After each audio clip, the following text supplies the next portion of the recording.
what happened is that I met John Eng there. John just came back from the Peace Corps, and he didn't even know what was going on in the late 60s, you know, so he had to do some catch-up, and he was kind of like culturally out of it. And he was living in Nepal, you know, I mean, far away. And Tony Ogilvy was there as well, and we were the young guys, the guys who were always causing, not trouble, but we were always yakking. And so we decided after a certain point in time that we didn't want to be on the outside anymore, knocking on doors of politicians and people like that. They'd just turn us away, and we're tired of demonstrating. So we thought, why don't we become the man? So that was a novel thought. And we said, yes, we should run someone for office. And John said he would run for office. Peace Corps. I think he was at Garfield High School and as a young guy, and he used to run for president, student body president, never got a vote, or maybe got 2 votes or something. So he was really into, you know, politics.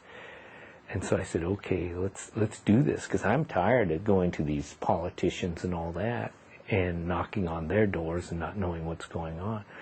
So John lived in the 37th district, and there was a black Republican there who had just got into office, Michael Ross, and he was there for one term, and we decided that he was vulnerable.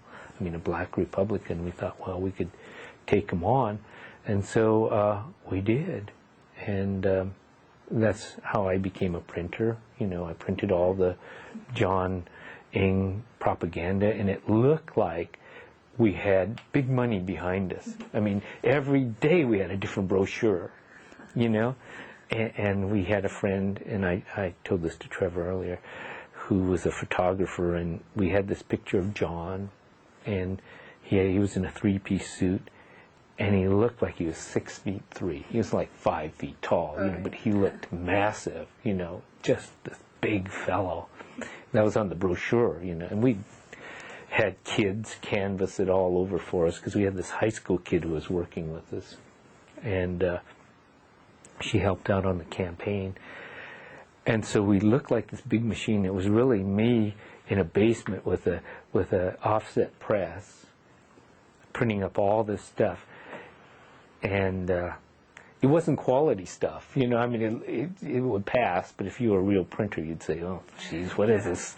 It looks like you're printing it with a Hershey bar."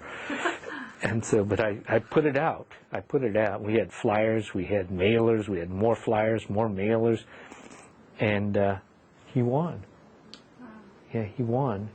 And this was a case of where if you won the primary, you had it, you know, because you beat the Republican. And so I remember we celebrated and celebrated, and then Billy, who was the high school kid who was working with us, we were all very close. It was, you know, quite a campaign. And then we said, now what? We don't. I don't even remember going to Olympia. You know, I don't even know where, you know, what are you going to do now? And John was just floored. He thought, well, I don't know. You know, it was like, wow. But he went off to Olympia. He did 5 terms. He sponsored bilingual legislation. He did some very, very good things. And he was the first Asian American, Chinese American in the House of Representatives.